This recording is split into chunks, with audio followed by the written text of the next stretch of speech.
My sister raised her crystal glass, her lips curling into the smirk she always wore before tearing me apart for sport.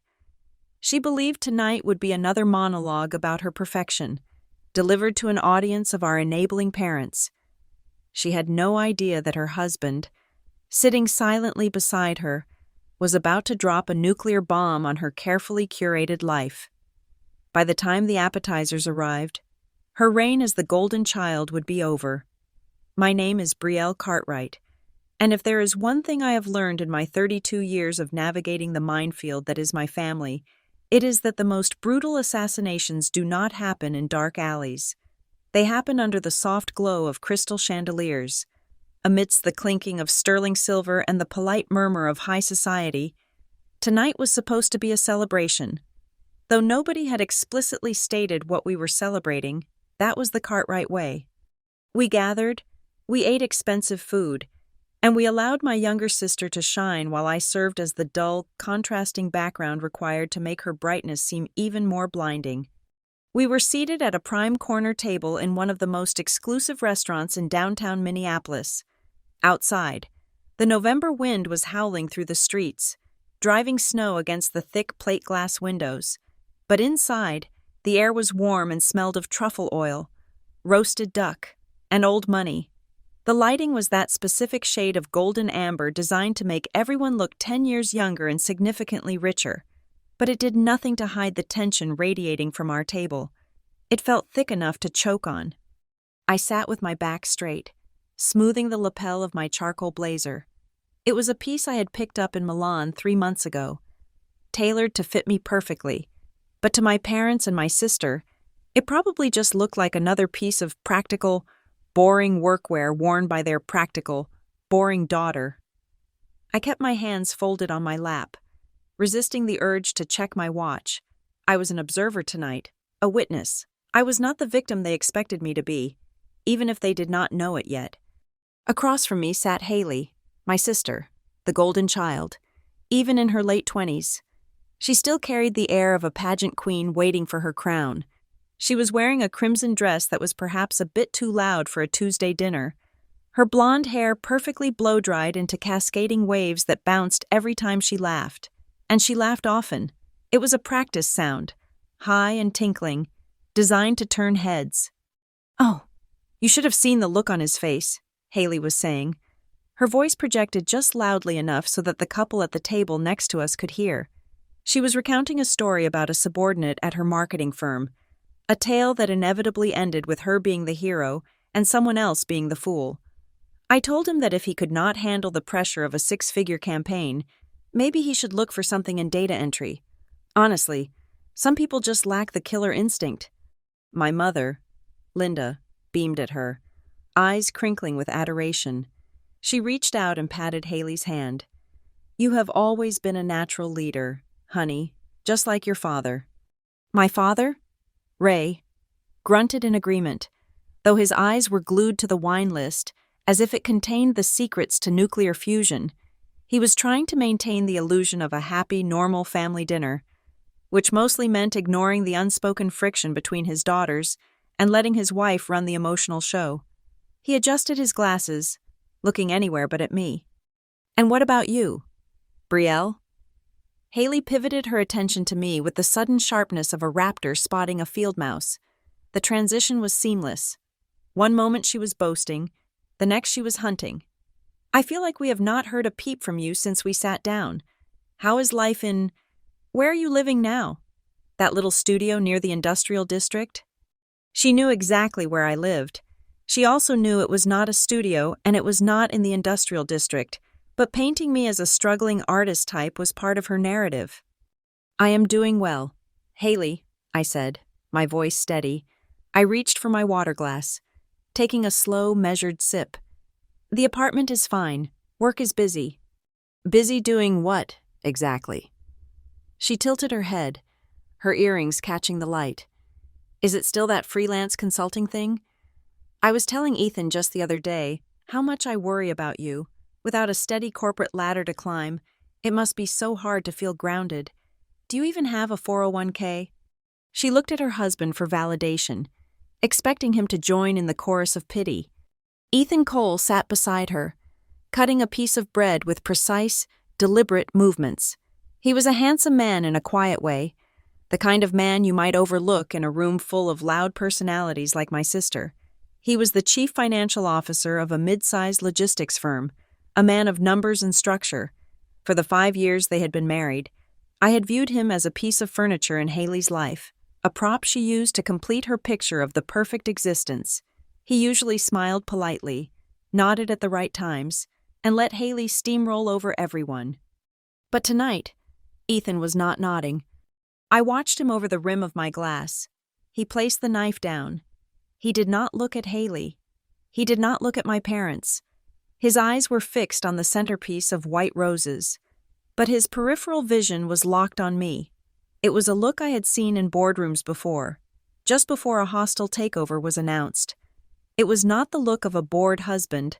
It was the look of a man who was counting down the seconds. He caught my eye for a brief fraction of a second. There was no warmth in it, but there was no mockery either.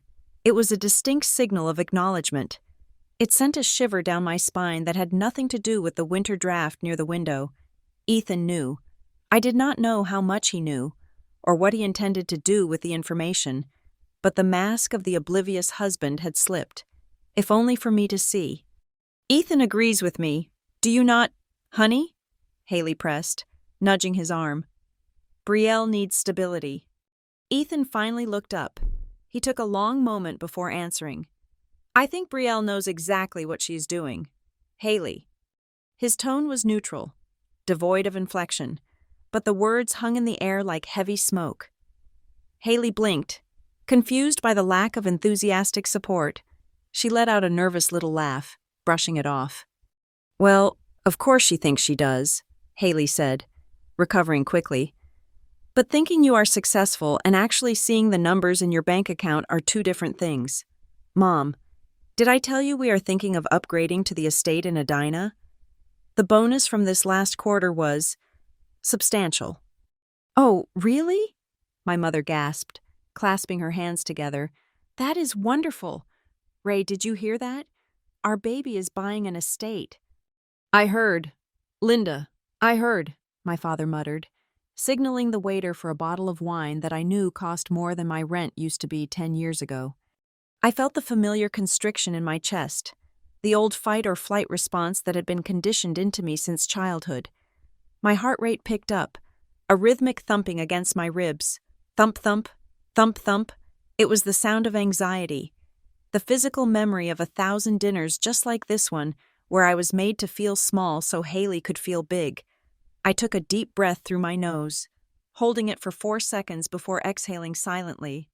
Not tonight, I told myself. Tonight is different. I looked at Haley, really looked at her. I saw the desperate need for validation in her eyes. I saw the way she checked her reflection in the back of her spoon when she thought no one was watching. She was a construct, a house of cards built on the foundation of my diminishing. For years, I had played my part. I had been the gray stone that let her be the diamond. I had let them believe I was scraping by, that I was lost, that I was the disappointment. It was safer that way. Success in this family was a zero-sum game. If I had it, Haley felt she lost it. So I had hidden my life away in Denver, building Aurora Ridge Analytics from the ground up, turning it into a powerhouse consultancy firm while they thought I was struggling to pay my heating bill. But the game had changed. I thought about the file sitting in my leather tote bag on the floor by my feet. It contained documents that would not just embarrass Haley, they would dismantle the mythology she had built her entire career around. I had not planned to use them. I had wanted to keep the peace, but the peace was a lie. Haley was not done. The appetizer had not even arrived, and she needed to twist the knife one more time. She poured herself a glass of water, her movements theatrical.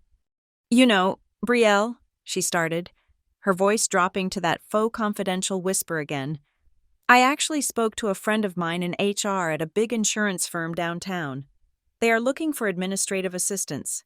I know it is not glamorous, and I know you think you are above punching a clock, but honestly, at 32, you need to start thinking about retirement.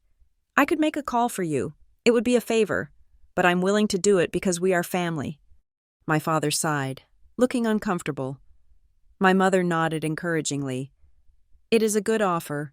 Brielle, you should listen to your sister." I tightened my grip on the napkin in my lap. The condescension was physical. It felt like slime coating my skin. She was offering me charity while sitting on a throne built from stolen bricks. I glanced at Ethan again. He was watching Haley now. His jaw was set tight, a muscle feathering near his ear. He looked like a man standing on the edge of a cliff, deciding whether to step back or jump. Haley turned back to me, her smile widening, revealing perfectly whitened teeth. She was winding up for the main pitch, the big reveal, the moment she would cement her status as the benevolent queen helping the peasant. "Actually," she said, her voice ringing out clearly over the hum of the restaurant, "I was thinking we could even help you with the deposit on a new car. That old sedan you drive is frankly embarrassing to park next to, unless, of course, business is booming so much that you are hiding a Porsche somewhere." She laughed at her own joke, a sharp, barking sound. "So, tell us, Brielle, what is the big project you are working on right now? Who is the client? Or is it confidential because they do not exist?" She leaned forward, eyes gleaming, waiting for me to stutter, to look down, to make an excuse. She thought she had cornered me. She thought she was the predator playing with her food. She had no idea that she had just walked into a cage, and the lock had just clicked shut behind her. The silence that followed Haley's question was not empty. It was filled with the ghosts of my past.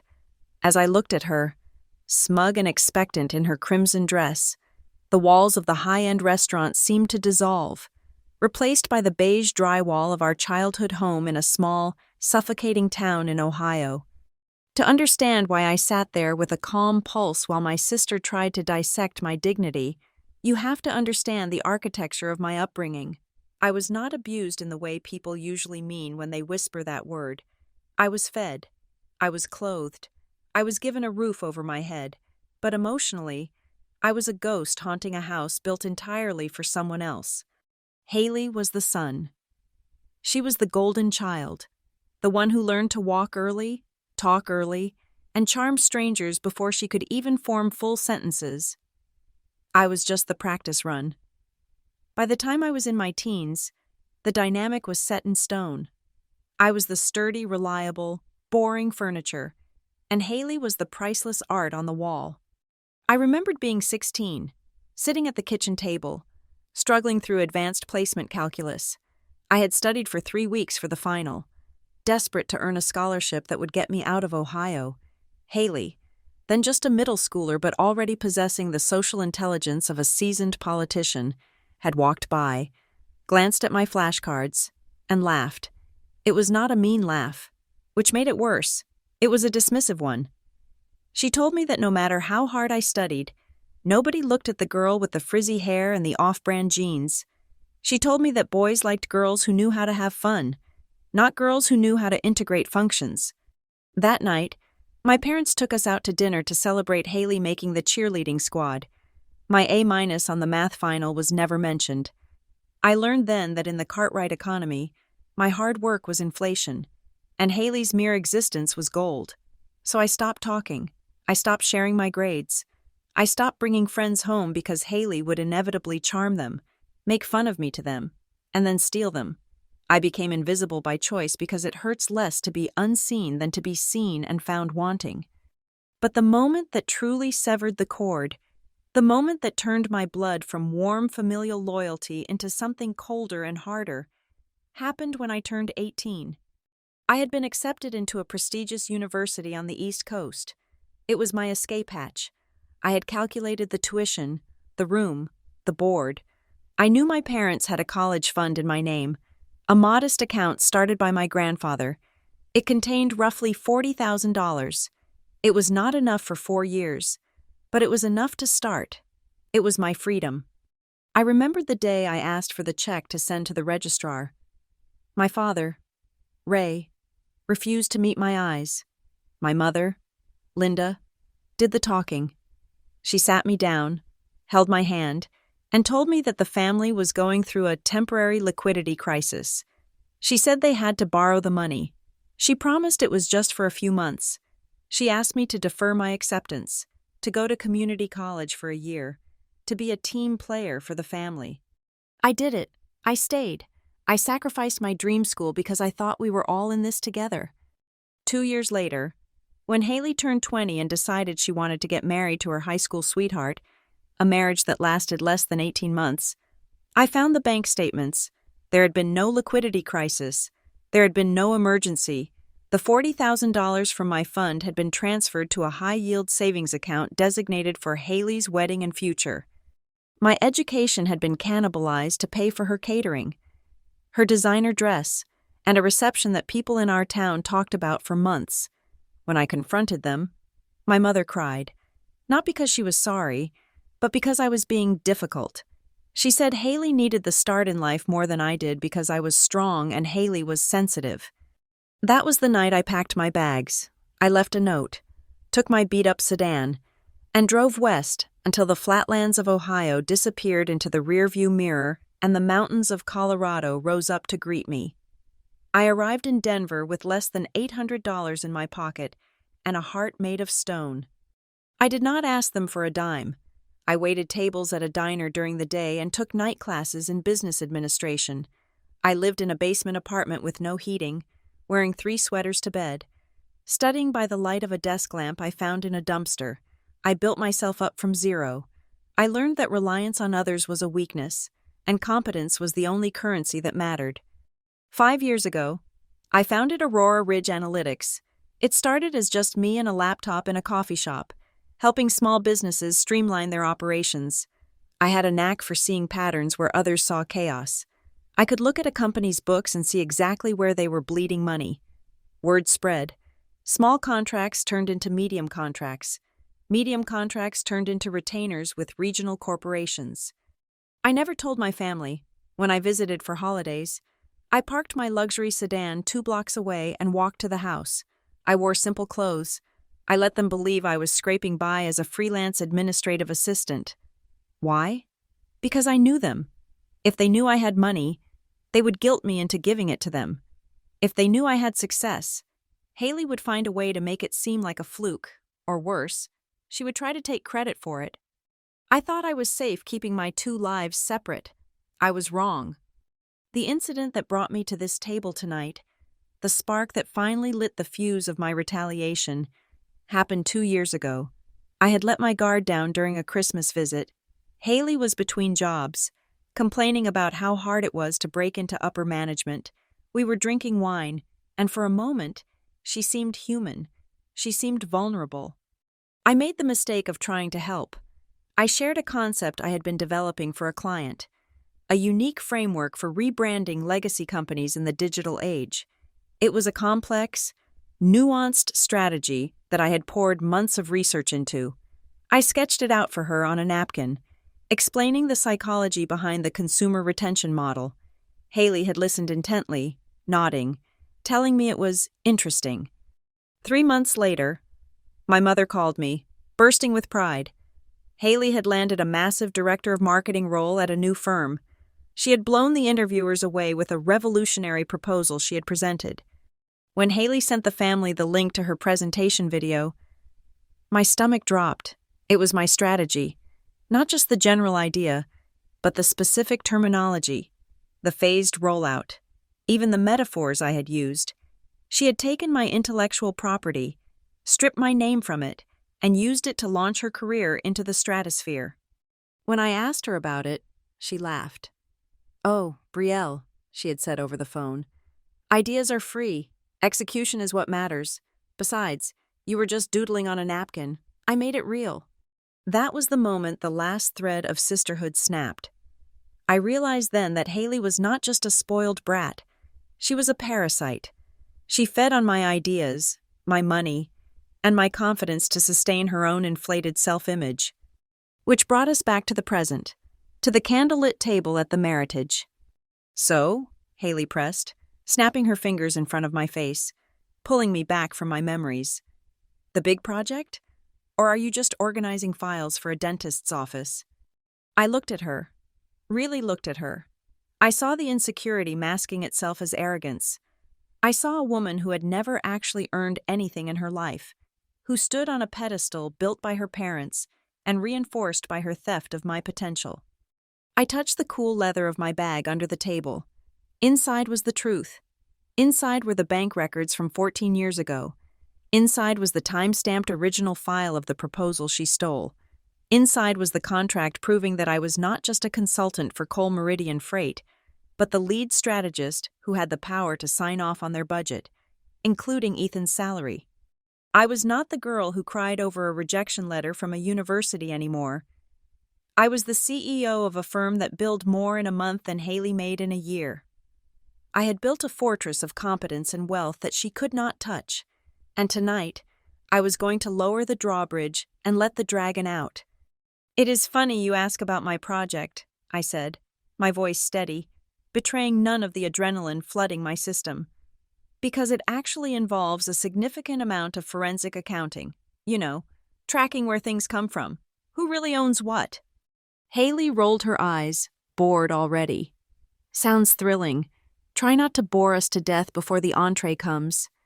She turned away, dismissing me again, but this time, the dismissal did not sting. It felt like permission. I took a sip of wine. "Enjoy it, Haley." I thought, "Enjoy the appetizers." Because by the time dessert arrives, you are going to wish you had never asked me a single question. Tonight, the ghost was going to speak, and the golden child was going to learn that gold is a soft metal, easily bent and easily broken, to understand the weight of the silence currently hanging over our table at the Meritage. You have to understand the invisible architecture that had been constructed long before we sat down. This dinner was not a spontaneous combustion of family dysfunction. It was a controlled demolition, and I had been planting the charges for months. The fuse was lit exactly 6 months ago, not in a dining room, but in a glass-walled conference room on the 42nd floor of a skyscraper in downtown Denver. My company, Aurora Ridge Analytics, had been bidding on a massive restructuring contract for a logistics giant called Coal Meridian Freight. It was the kind of contract that changes the trajectory of a firm, moving us from the minor leagues into the majors. We had passed the initial vetting, submitted our preliminary audits, and were invited for a final strategy session with the C-suite executives. I walked into that room wearing my armor, a Navy power suit and 4-inch heels, prepared to face a board of strangers. I was reviewing my notes on the company's financial inefficiencies when the heavy oak door opened and the chief financial officer walked in. It was Ethan. For a moment, the world tilted on its axis. I had known Ethan worked in finance, and I knew he worked for a logistics company, but Haley rarely spoke about the specifics of his job, preferring to focus on his salary or his title. I had never connected Coal Meridian Freight with my brother-in-law. He stopped mid-stride, his hand gripping a leather folio. His eyes widened, a flicker of genuine shock passing over his usually stoic face. I saw him process the information in real time. Brielle Cartwright, the sister-in-law his wife described as a struggling, aimless freelancer, was standing at the head of his boardroom table, listed in the agenda as the principal consultant of the firm hired to save his company's bottom line. Professionalism is a muscle, and mine was well trained. I did not gasp. I did not smile. I simply nodded. "Good morning," I said, my voice cool and detached. "I believe we are here to discuss your liquidity issues." Ethan recovered just as quickly. He closed the door, walked to his seat at the opposite end of the table, and nodded back. "Good morning, Ms. Cartwright. Please, proceed." We played the game for 2 hours. We were not family. We were adversaries and partners in a high-stakes business negotiation. I dissected his company's spending with surgical precision, pointing out redundancies that no one else had dared to mention. By the end of the meeting, the CEO was shaking my hand, and the contract was mine. As the other executives filed out, Ethan lingered. He looked at me, a strange mixture of respect and confusion in his eyes. "We have a strict conflict of interest policy," he said quietly, "but as long as our relationship remains professional and results-driven, I see no reason to disclose the personal connection yet. It might complicate the audit if the board thinks I hired a family member as a favor. I agree, I replied, stacking my files. I got this contract on merit. Ethan, I intend to keep it that way. Let's keep this between us until the restructuring is complete. He agreed. We shook hands. And for 6 months, we maintained a wall of silence. I did not tell my parents. I certainly did not tell Haley. And Ethan, true to his word, kept our professional lives sealed in a vault. But vaults have a way of cracking when the pressure gets too high. 3 weeks into the project, I uploaded a folder of assets to Cole Meridian's secure server. It contained case studies of my previous work, intended to show the marketing team how I had revitalized brand identities for other clients. One of those files was titled Project Phoenix. It was the comprehensive proposal I had developed 2 years ago, the same one I had foolishly shown Haley on a napkin, the same one she had claimed as her own to land her current directorship. I did not think much of it at the time. It was just a portfolio piece. 2 days later, Ethan requested a private meeting in his office. When I arrived, the blinds were drawn. He was staring at 2 monitors. On the left screen was my Project Phoenix file. On the right screen was a PDF document I did not recognize immediately. "Brielle," he started, his voice unusually tight. "Can you walk me through the creation timeline of this proposal?" He pointed to the left screen. "I wrote that 3 years ago," I answered, sitting down. "It was a spec project for a tech startup that lost funding, so I retained the rights. Why?" Ethan swiveled his chair to face me. "Because my wife, your sister, pitched this exact campaign to her current employer 18 months ago. She told me she spent weeks burning the midnight oil on it. She practiced the pitch in our living room. She called it her magnum opus." The air in the room went still. "I know," I said softly. Ethan looked back at the screens. He was a numbers guy. He dealt in facts, in timestamps, in metadata. I pulled the metadata from the file Haley sent me when she asked me to proofread her slide deck back then. The author tag was scrubbed, but the core architectural syntax of the document matches the templates used by Aurora Ridge Analytics, and the creation date on your file predates hers by 14 months. He looked at me, and for the first time, I saw the husband wrestle with the CFO. He was looking for an excuse, a glitch, a misunderstanding, but the data was staring him in the face. "She stole it," he said. It was not a question. "She copied it," I corrected, keeping my voice neutral. I showed her the draft. She took the concept, the slogans, the structure. She built her career on it. Ethan rubbed his temples, a look of profound exhaustion settling over his features. "Why did you never say anything?" "Who would have believed me?" I asked. "Haley is the star. I am just the background noise. If I had accused her, Mom and Dad would have said I was jealous. They would have said I was trying to sabotage her success." Ethan did not reply. He just stared at the desk, his world realigning itself around this new, ugly truth.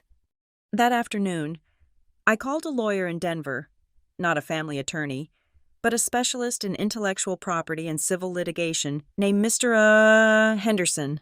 I had been compiling evidence for a long time, not just about the stolen proposal, but about the college fund. The statute of limitations on the money your parents took is tricky. Mr. Henderson had told me over a video call a week later, "Since you were 18 and arguably under undue influence, we might have an angle, but it is an uphill battle legally. However, the intellectual property theft regarding the marketing proposal, that is fresh, that is actionable. And if we can prove a pattern of financial abuse and exploitation extending from your youth to your professional life, we have a very strong narrative for a settlement. I do not want to destroy her life," I had told him. "I do not want her fired. I do not want my parents on the street." "Then what do you want, Brielle?" "I want an admission," I said. "I want it in writing. I want them to acknowledge that the money was mine. I want Haley to acknowledge that the idea was mine. I want to be reimbursed for the education I had to pay for myself, and I want them to stop looking down on me." Mr. Henderson had nodded. We call that constructive confrontation. We draft a settlement agreement. We present the evidence. We give them a choice: sign the admission and a payment plan, or we file a public lawsuit that will expose everything to their employers and their social circle. It was a cold, calculated strategy. It was exactly the kind of strategy a successful CEO would use. Back at Cole Meridian, the dynamic between Ethan and me shifted. We were still professional, but there was a shared burden now. He started noticing things he had ignored before. He told me, during a coffee break, how Haley would be vague when he asked specific questions about her campaigns, how she would deflect credit to her team whenever a project hit a snag, but claimed sole credit when it succeeded. He was connecting the dots, and the picture forming was one of a woman who was entirely hollow. He saw the long hours I put in. He saw the respect my staff had for me. He compared it to the stories Haley told about her subordinates, stories filled with mockery and disdain. The breaking point must have happened this morning. I did not know the details, but I knew Ethan had reached his limit. While I was dressing for this dinner, checking my appearance in the mirror of my hotel room, my phone buzzed on the vanity. It was a text from Ethan. I picked it up, expecting a last-minute cancellation or a warning that they were running late. Instead, the screen displayed 2 sentences that changed the entire game plan for the evening. Tonight, do not stay silent. If needed, I will say the rest. I stared at the message for a long time. It was permission. No, it was more than that. It was an alliance. I placed the phone in my purse, right next to the thick envelope containing the legal draft Mr. Henderson had prepared. I zipped the bag shut. The sound was like a zipper on a body bag. Now, sitting here at the table, listening to Haley mock my non-existent career, I realized she was not just insulting me. She was insulting the intelligence of the man sitting next to her. She was insulting the reality that Ethan and I had lived in for the past half-year. She thought she was the protagonist of this dinner. She thought she was holding court. She did not realize that the verdict had already been reached before the appetizers were even ordered. The only thing left was the sentencing. I watched Ethan pour himself another glass of water. His hand was steady. He caught my eye again and gave a nearly imperceptible nod. It was time.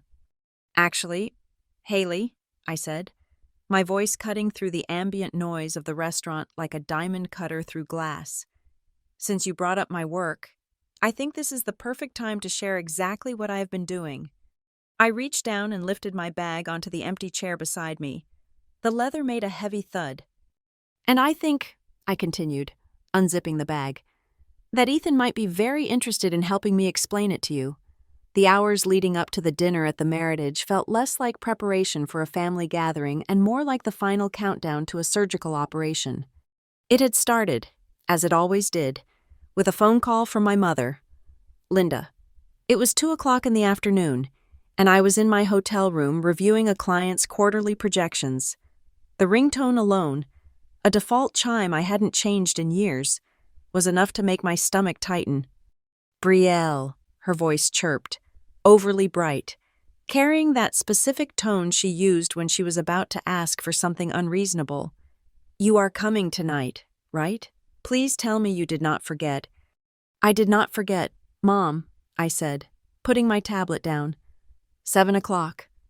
Good, because Haley went through so much trouble to get this reservation. You know how exclusive the Meritage is. It takes months to get a table. She really wants the whole family together. It means so much to her. It means she needs an audience, I thought, but I kept my voice neutral. I will be there. And Brielle, try to dress up a little. Just make an effort. You know how important appearances are to your sister. The line clicked dead before I could respond. I stared at the phone. Family is everything. That was the Cartwright motto. But in practice, it meant Haley is everything, and the rest of us are the supporting cast. Tonight was not just dinner, it was a stage. Haley needed to showcase her perfect life, her successful husband, and her adoring parents, and she needed me there as the counterweight, the failure that made her success look even brighter by comparison. I stood up and walked to the closet where my suit hung. It was time to prepare. I did not pack a clutch or a dainty handbag. Instead, I chose my structured leather tote, the one I took to board meetings. I laid it on the bed and began to assemble the contents, one by one, with the methodical precision of a soldier loading a weapon. First, the contract, the consulting agreement between Aurora Ridge Analytics and Cole Meridian Freight. It was signed, dated, and stamped. It listed me, Brielle Cartwright, as the principal strategist. Second, the internal emails. I had printed hard copies. They were exchanges between my team and the implementation staff at Cole Meridian, dating back 6 months. But beneath those, I placed the older document, the time-stamped metadata report of the Project Phoenix proposal. It proved, beyond a shadow of a doubt, that the intellectual property Haley claimed as her own had existed on my hard drive nearly 400 days before she ever pitched it. Third, the financial records, a single, thin folder containing the bank statements from 14 years ago, the withdrawal of $42,000 from the account marked Brielle's College Fund, the deposit of a nearly identical amount into the account marked Haley's Wedding. I looked at the documents. I did not want to use them.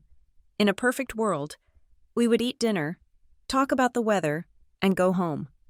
I had decided that I would not fire the first shot. I would not bring these out unless I was backed into a corner. I would let them have their dignity if they let me have mine. But I knew my family, and I knew that silence was no longer a shield. It was a target. I checked my phone. I opened my secure email app and drafted a message to Mr. Henderson, my attorney in Denver. Attached was a zipped file containing digital copies of everything in my bag, plus a sworn affidavit summarizing the events. I set a delay on the email. Send automatically. Tomorrow, 8 o'clock in the morning. If tonight went well, I would cancel the send. If tonight went badly, if they pushed me too far, or if things escalated beyond my control, Mr. Henderson would have everything he needed to file a formal complaint by the time their morning coffee was brewing. It was my fail-safe. It was the nuclear option. I dressed in the charcoal blazer and tailored trousers. I applied my makeup with a steady hand, sharp eyeliner, a matte lip. I looked in the mirror. The woman staring back was not the frightened girl who had fled Ohio in a beat-up sedan. She was the woman who had negotiated million-dollar contracts. She was the woman who had saved companies from bankruptcy. You are not the sister who stayed behind. I told my reflection. You are the one who forged ahead. The ride to the restaurant was a blur of city lights. The Uber moved smoothly through the snowy streets of Minneapolis. I looked out the window, watching the glass skyscrapers reflect the passing street lamps. Somewhere in one of those buildings, or perhaps in a town car crossing the city, Ethan was making his own preparations. I wondered what he was thinking. For 5 years, he had been the perfect husband. He had played the role my parents loved, the provider, the stable rock. But I had seen the look in his eyes over the last few months. He was a man who valued integrity above all else. Finding out that his wife was a fraud, professionally and morally, must have been like discovering the foundation of his house was made of sand. He was preparing to lose face. He was preparing to shatter the image of the united couple. That took a different kind of courage. When the car pulled up to the Meritage, the valet opened the door. The cold wind hit my face, bracing and sharp. I took a deep breath, filling my lungs with the icy air. Inside, the restaurant was warm and smelled of expensive perfume and roasted garlic. I checked my coat and walked toward the maitre d' stand. "Cartwright party?" I said. "Ah, yes. Your brother-in-law has already arrived. Right this way." My heart skipped a beat. Ethan was here early. I followed the host to the corner table. Ethan was sitting alone, his back to the room, staring at his phone. When I approached, he stood up immediately. "Brielle," he said. His voice was calm, but there was a tightness around his eyes. "Ethan," I replied. We did not hug. We did not shake hands. We stood there for a moment, 2 conspirators in a room full of unsuspecting diners. To anyone watching, we looked like 2 polite in-laws making awkward small talk. "They are running late," Ethan said, checking his watch. "Haley said she had a wardrobe crisis." "Of course she did," I said. I ordered a bottle of wine. He gestured to the decanter on the table. I have a feeling we are going to need it. He looked at me, and his gaze dropped to the leather tote bag I had placed on the chair next to me. He recognized it. It was the same bag I brought to our strategy meetings. He knew exactly what was inside. Are you ready? He asked, his voice low. I am hoping I do not have to be, I answered honestly. I am hoping she just eats her dinner and talks about her vacation. Ethan let out a short, humorless laugh. You know that is not going to happen. I know. He looked me in the eye, and the mask of the polite brother-in-law slipped completely.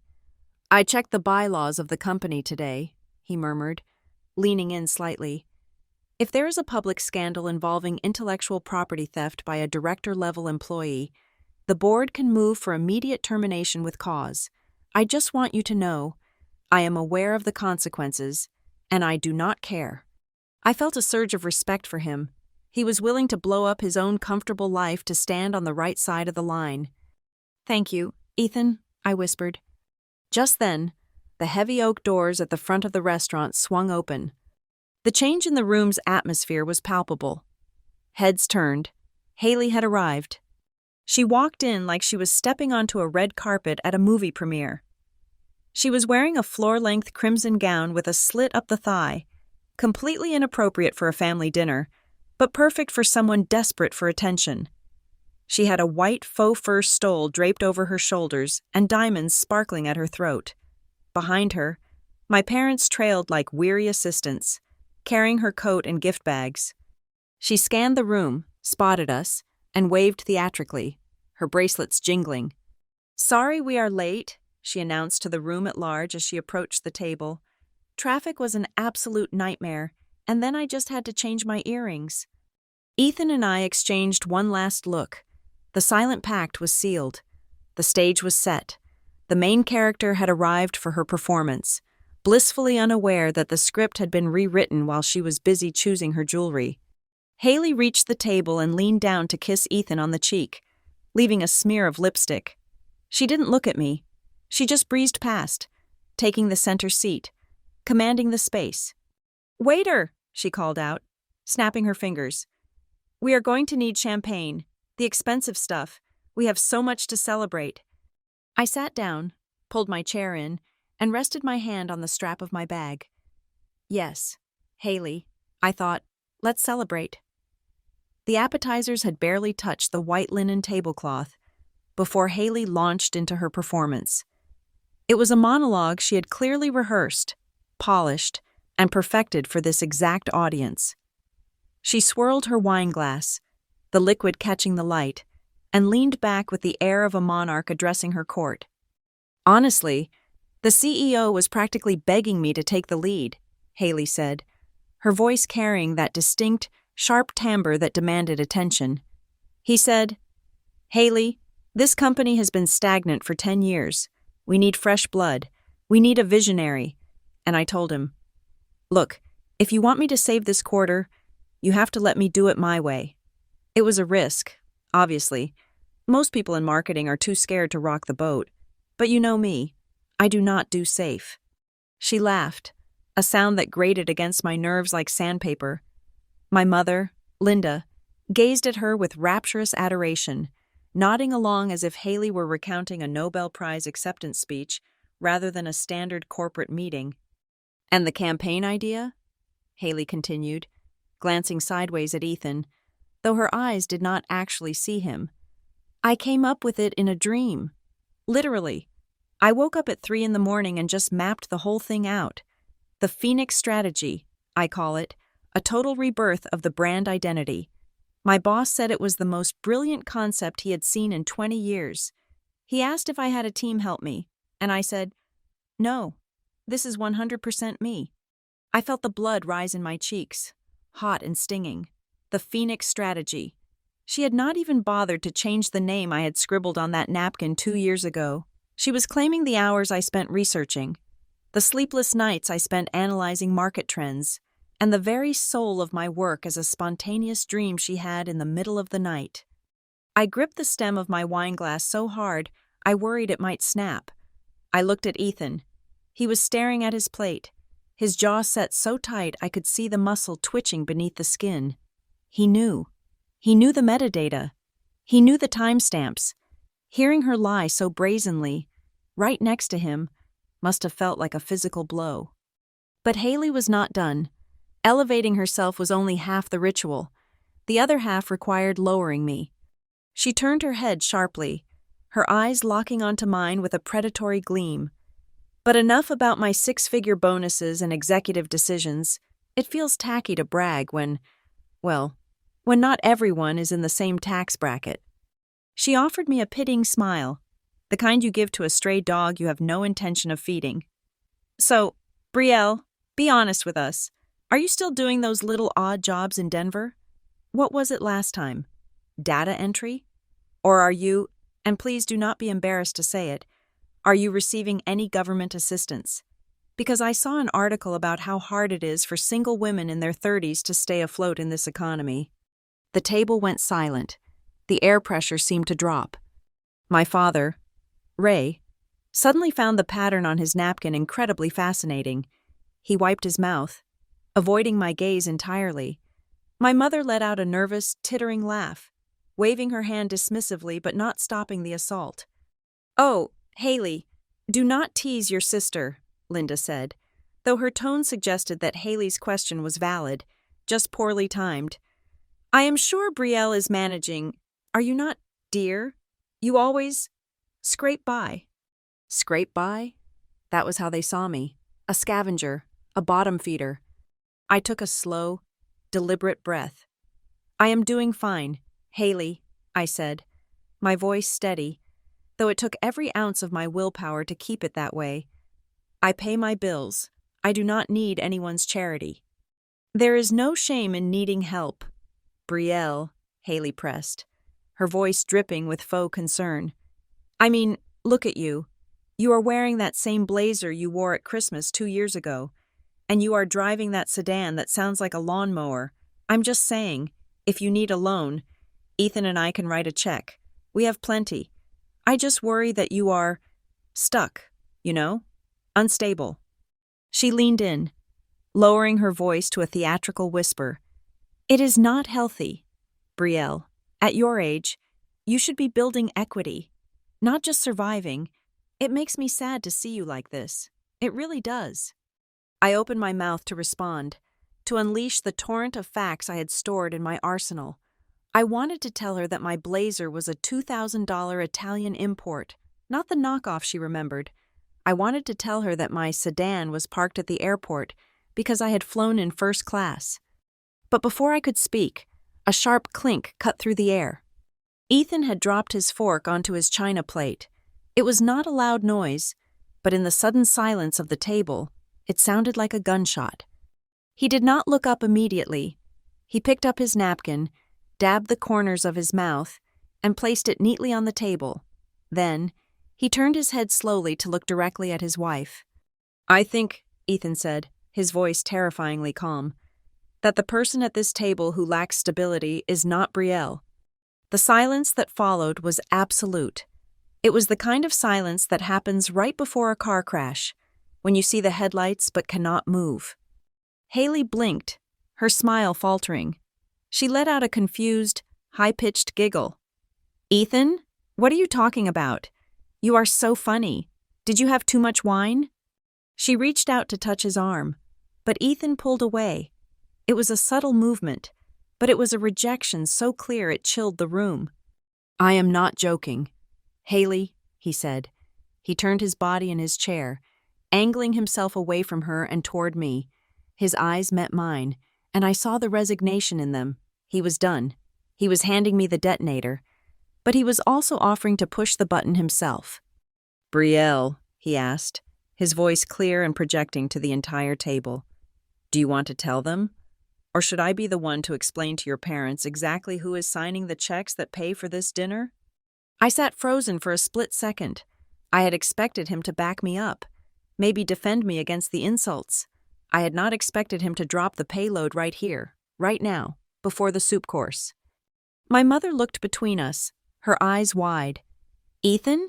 Brielle? What is going on? What are you talking about? Ethan did not look at Linda. He kept his eyes on me, waiting for my signal. I gave a microscopic nod. Go ahead, my eyes said. Burn it down. Ethan turned back to the table. He looked at Ray, then at Linda, and finally, he rested his gaze on Haley, who was looking at him with a mixture of confusion and dawning horror.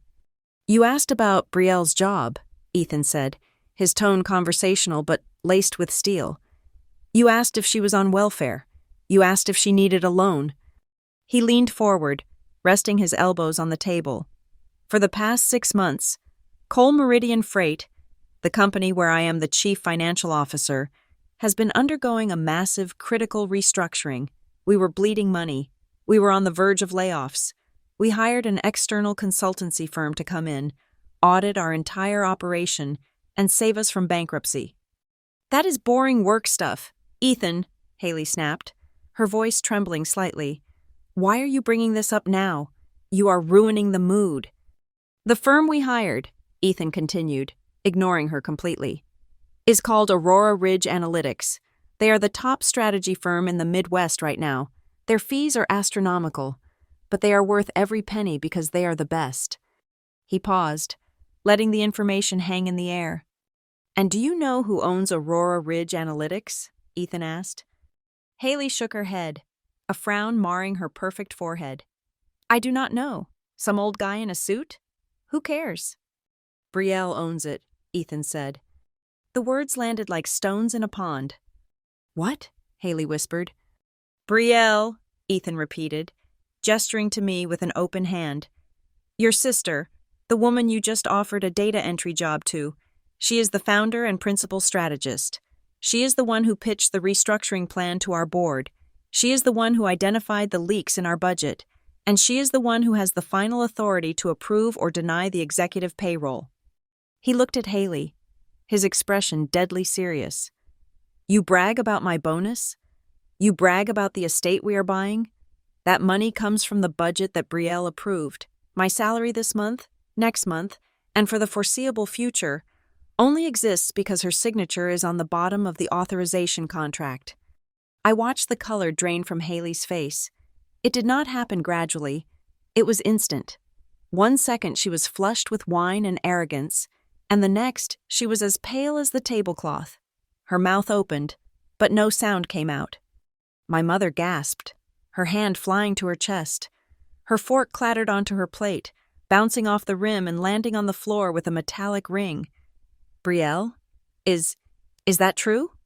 My father, Ray, slowly lifted his head. He looked at me, really looked at me, for the first time in years. His eyes narrowed, trying to reconcile the image of his failure daughter with the woman Ethan was describing. He looked at my suit, at my posture, at the calm way I was holding my wine glass, and I saw the realization hit him. He saw the expensive fabric. He saw the confidence. He saw the stranger sitting across from him. You run a company? Ray stammered. A big company? I do, I said, my voice cutting through the shock. Aurora Ridge Analytics. We have offices in Denver and satellite teams in Chicago. And yes, Cole Meridian is one of my clients. Haley made a choking sound. No, she stammered, shaking her head violently. No, that is not possible. You are lying. Ethan, why are you lying? She is Brielle. She lives in a studio apartment. She does not have employees. She barely makes rent. She has 40 employees. Haley, Ethan said, his voice cold. I have been in meetings with her for 6 months. I have seen her tear our CEO to shreds over inefficiency and then build him back up with a strategy that doubled our projected stock value.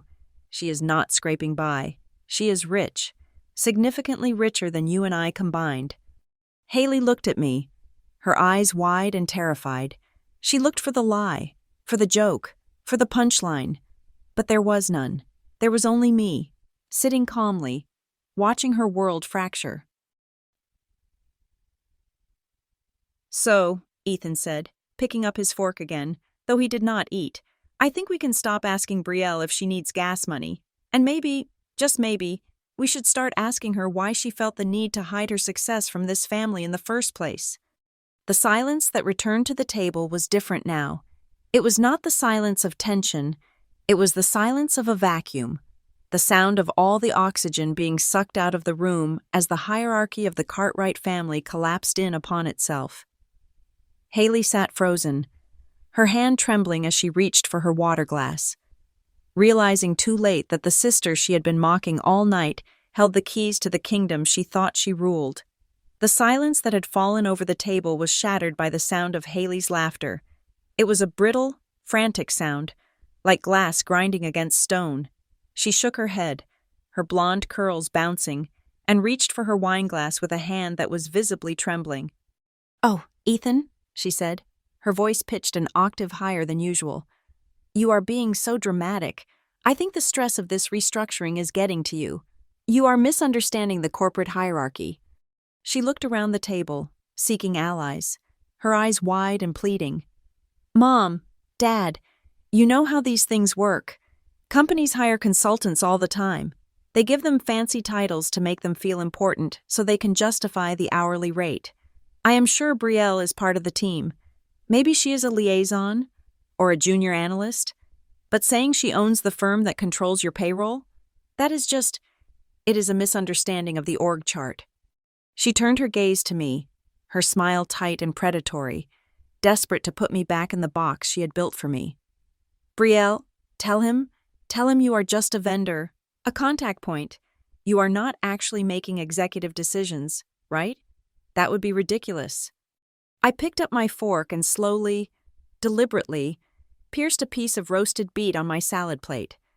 I did not eat it. I just looked at it, letting her panic hang in the air for a long, agonizing moment. "I am not a liaison, Haley," I said softly. Ethan did not let her interrupt. He leaned back in his chair, his demeanor shifting from that of a husband to that of a chief financial officer presenting a forensic audit. "Let me be very specific, so there is no confusion," Ethan said. His voice was devoid of emotion, which made it all the more terrifying. "At Cole Meridian Freight, we do not sign contracts with junior analysts. The document I have on my desk, the Master Services Agreement, lists Brielle Cartwright as the primary signatory. It gives her firm, Aurora Ridge Analytics, full autonomy over scope approval. That means if I want to hire a new team, I need her permission. If I want to approve a budget variance over $5,000, I need her signature. And most importantly, the contract contains a values clause. It states that Brielle has the unilateral right to terminate the partnership if she feels our company culture does not align with her ethical standards." He looked at Haley. "She could walk away tomorrow, and our stock price would drop 15% by noon. That is not a small consultant, Haley. That is the person holding the leash." Haley's face had gone from pale to a blotchy, flushed red. She opened her mouth to argue, to find some loophole in his logic, but Ethan was already moving to the next piece of evidence.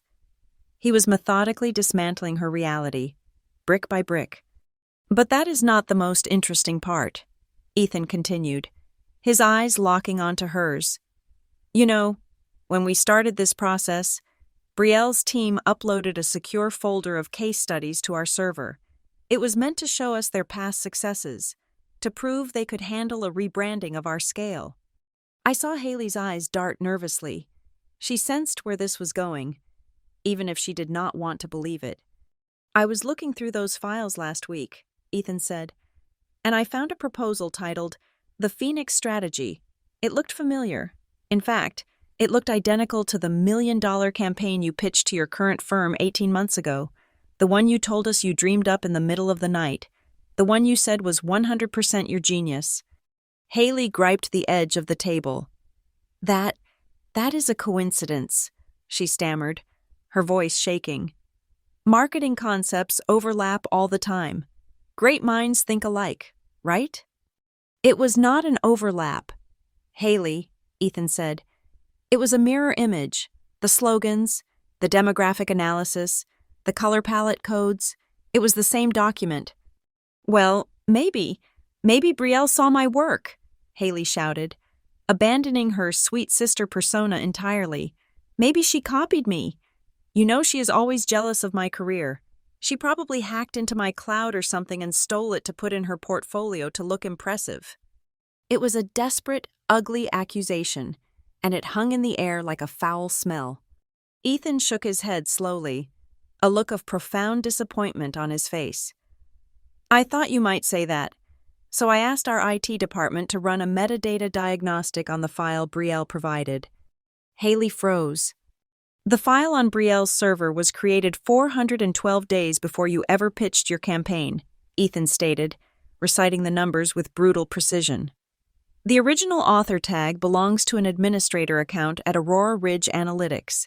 The edit history shows the document was finalized and archived months before you even started your job. That is just computer stuff, Haley cried, waving her hand dismissively, though tears were starting to well up in her eyes. It is a glitch, or maybe the company just labeled it that way for shorthand. You cannot trust metadata. Ethan, it is not real proof. I decided it was time to speak. I did not raise my voice. I did not need to. The truth does not need to shout. It is not a glitch, Haley, I said. My voice was cool, cutting through her hysteria.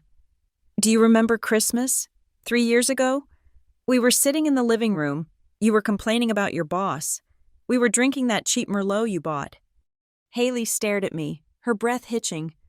I tried to help you, I continued, looking her dead in the eye. I pulled out my laptop. I showed you the draft I was working on for a tech client that had just folded. I walked you through the Phoenix concept. I explained the psychological triggers behind the messaging. You asked me to email you a copy so you could study it. I took a sip of my wine. I sent it to you, and then I never heard about it again, until Mom called me screaming with joy because you had been promoted for a visionary idea that sounded suspiciously like mine. Now, girls, please. My mother, Linda, interrupted, her voice high and panicked. She was wringing her napkin in her hands, looking desperately between us. Let us not talk about work anymore. It is too complicated. We are a family. We should not be arguing about files and dates. Let us just order dinner. The menu looks lovely. She was doing what she always did, trying to smooth over the cracks in the foundation with polite conversation, pretending the house was not falling down around us. But my father, Ray, was not looking at the menu. He was looking at Haley. His face was gray, the lines around his mouth deepening as the reality of the situation began to sink in. Haley, Ray said. His voice was rough, quiet. Dad, do not listen to them, Haley pleaded, turning to him. They are ganging up on me. It is a misunderstanding. Haley, Ray repeated, louder this time. He placed his hands flat on the table. Did you tell us the idea was yours? It was a collaboration. Haley pivoted, her eyes darting around the room. Yes, that is it. Brielle gave me some notes. We worked on it together. I took the lead on the presentation because Brielle is shy. You know how she is. She cannot handle the spotlight. I was doing her a favor by championing the idea. She looked at me, a desperate, twisted smile on her face. Right, Brielle. We were partners. I just forgot to mention it because, well, it was years ago. Partners share credit. Ethan cut in. He was relentless. I checked the public records of your campaign. Haley, I checked the press releases your company put out when you won that industry award.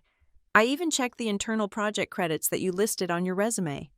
He leaned forward, his voice dropping to a whisper that was louder than a scream.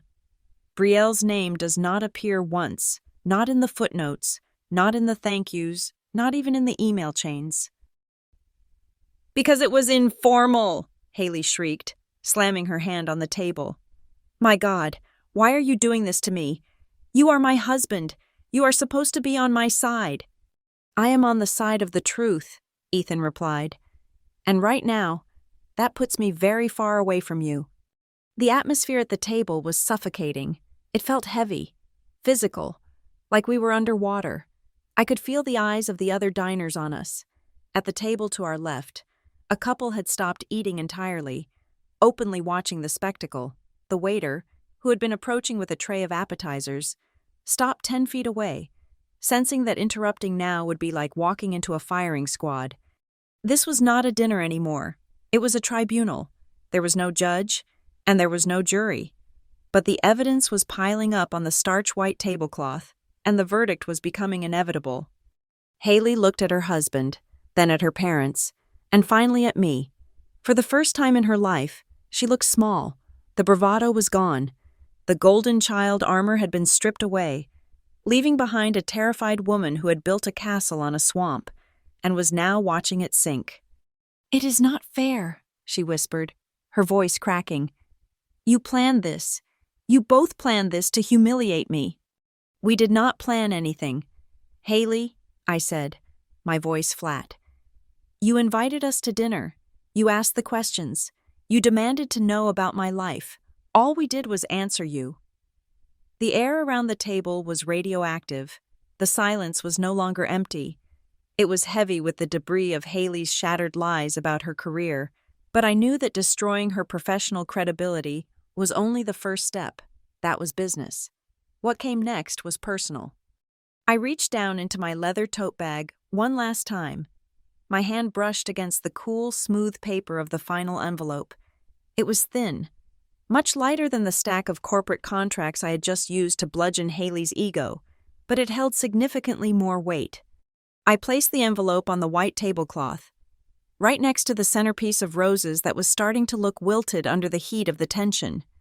"If we are already discussing credit," I said, my voice conversational, as if I were suggesting a wine pairing, "then I think we should also discuss capital, because ideas are not the only thing that has been misappropriated in this family." Haley wiped a smudge of mascara from under her eye, looking at the envelope with wariness. "What is that? Another fake report?" "It is a bank statement, Haley," I replied, "or rather, a series of them." I slid the envelope across the table. I did not slide it to Haley. I slid it to my father. Ray looked at the paper as if it were a bomb. His hands, usually steady, hesitated before picking it up. He put on his reading glasses, his brow furrowing. "Open it to the page marked with the yellow tab." "Dad," I instructed gently, "look at the date, June 12th, 14 years ago." He flipped the pages. I watched his eyes scan the rows of numbers. I saw the moment he found it. His breath hitched, a sharp intake of air that sounded like a tire being punctured. This is the college fund," Ray muttered, his voice confused. "The account my father started for you." "Keep reading," I said. "Look at the withdrawal column." $42,000, Ray read out loud. He blinked, looking up at me, then back at the paper. "Transferred to the joint checking account, Linda's and mine." He turned to my mother. Linda was suddenly very interested in the texture of her linen napkin. She refused to look at him. She refused to look at me. Her face was a mask of frozen, brittle denial. "Linda?" Ray asked, his voice trembling. I thought we took out a home equity line of credit for the wedding. That is what you told me. You said the market was down, so we should not touch the investments, and we would just borrow against the house." "It was a long time ago.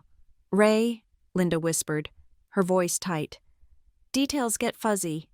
"The date is not fuzzy, Mom," I cut in. "June 12th. That was 3 weeks before Haley's wedding, and coincidentally, it was 2 days after I received my acceptance letter from Columbia." I turned back to my father. "You told me the money was gone. You told me there was a market crash. You told me the family was in a liquidity crisis and that we all had to make sacrifices. You asked me to be the bigger person, to stay in state, to go to community college." Ray looked at the statement again. $42,000, he repeated. "That was exactly the deposit for the venue and the catering at the country club. I remember writing the check to the planner." He looked at Linda, and for the first time in my life, I saw horror in his eyes. "You told me Brielle offered. You told me she said she did not want to go to the big city, that she wanted to stay close to home, and that we could use the fund for the wedding because it was sitting there doing nothing." She did offer, Linda snapped, her head snapping up, defensive now. In her own way, Brielle was always so quiet, so unsure. I knew she would not survive in New York. I was protecting her. And Haley needed that day. It was the most important day of her life. So you stole my future to pay for a party, I said. I did not scream. I did not cry. My voice was as cold and hard as the diamond on Haley's finger. You took the money that Grandpa left specifically for my education, and you spent it on ice sculptures and a 10-tier cake for a marriage that barely lasted 18 months. It was for the family, Linda insisted, her voice rising to a shrill pitch. We had to keep up appearances. The entire town was watching. We could not have a cheap wedding for our daughter. For one of your daughters, I corrected. I leaned forward. Do you know what I was doing while you were all dancing at that reception? I was working a double shift at a diner in Denver because I could not afford textbooks. I was sleeping in a car for 3 weeks because I did not have the deposit for an apartment. I ate instant noodles for 2 years, and every time I called home, every time I hinted that I was struggling, you told me, "Oh, Brielle, you are so strong. You can handle it. Your sister needs us right now." Because you are strong, Linda cried, tears finally spilling over, but they were tears of frustration, not remorse. You have always been the independent one. Haley is sensitive. She needs support. She breaks easily. You just endure. I endured because you gave me no other choice, I said. I did not want to be strong, Mom. I wanted to go to college. I wanted the safety net that was stolen from me. Ethan, who had been watching this exchange with a look of growing revulsion, finally spoke. His voice was low, but it carried a weight that silenced the table instantly. If there is anyone at this table who is overreacting tonight, Ethan said, looking directly at Linda and Ray, it is not Brielle. It is the people who decided that a photo album of a wedding was worth more than their daughter's entire future. He shook his head, looking at the bank statement that Ray was still clutching. I deal with fraud every day in my job. Usually, it is greed. Sometimes it is desperation. But this is just cruelty disguised as parenting. You do not understand, Haley shouted, slamming her hand on the table, causing the silverware to jump. Stop acting like I'm the villain. I was 20 years old. I just wanted a nice wedding. How was I supposed to know where the money came from? She turned to me, her face twisted in a snarl. And why are you bringing this up now? Huh? That was over a decade ago. You are just digging up ancient history because you want to play the victim. You love being the victim, do you not? Poor little Brielle, always left out, always mistreated. I am not playing the victim, Haley, I said calmly. I am presenting the evidence. You are pathetic, Haley spat. You sat on this for years? You just held on to it, waiting for the perfect moment to ruin my life? I thought you were family. I thought you would never dare to say anything in front of people. The room went quiet. Even the ambient noise of the restaurant seemed to fade away. I smiled. It was not a happy smile. You are right about one thing. Haley, you thought I would never dare. That was your entire strategy. You bet your career, your reputation, and your lifestyle on the assumption that Brielle would always be the quiet, obedient doormat who would swallow any insult to keep the peace. I picked up my wine glass and took a slow sip. I did not dare before. I was young. I was scared. I thought I needed your approval. But now I have my own money. I have my own company. And I realized something very important tonight. I do not need you, but you have built your entire existence on needing me, my money, my ideas, my silence. Haley opened her mouth to retort, but Ethan cut her off. You know what is funny? Ethan asked, looking at his wife with a detached curiosity. Haley used to tell me stories about you. Brielle, when we first started dating, she would talk about her sister in Denver. She said, "Oh, Brielle is sweet, but she is just stuck. She complains on the internet about society, but never actually does anything. She has no ambition." Ethan let out a short, dry laugh. She painted this picture of you as a bitter, lazy underachiever, and I believed her. Why wouldn't I? She was the successful marketing director. She was the star. He looked at Haley, his eyes hard. But the reality is, the ambition I fell in love with was yours. Brielle, the campaign that made me respect her professional mind, it was yours. The financial stability she claimed we had, it was funded by the budget you approved. Haley is not the star. She is just the mirror reflecting your light and claiming it is her own. Haley looked like she had been slapped. She shrank back in her chair, her arms wrapping around herself defensively. That is not true, she whimpered, but the fight was draining out of her. I work hard. I do work hard.